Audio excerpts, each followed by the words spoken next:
Sumasampalataya ako sa Diyos, Amang makapangyarihan sa lahat, na may gawa ng langit at lupa.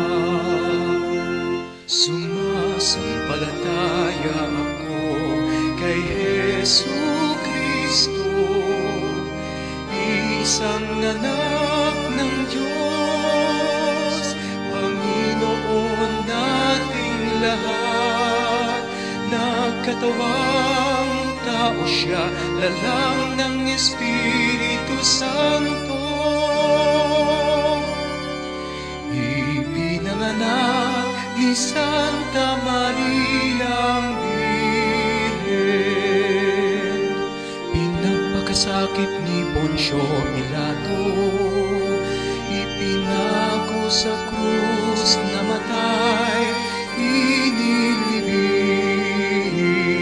nanaog sa kinaroroonan ng mga yumao, nang may ikatlong araw na buhay na maguli, umakyat sa langit, naluluklok sa kanan ng Diyos Ama, makapangyarihan sa lahat. Doon magmumulang paririto at huhukom sa nangabubuhay at nangamatay na tao.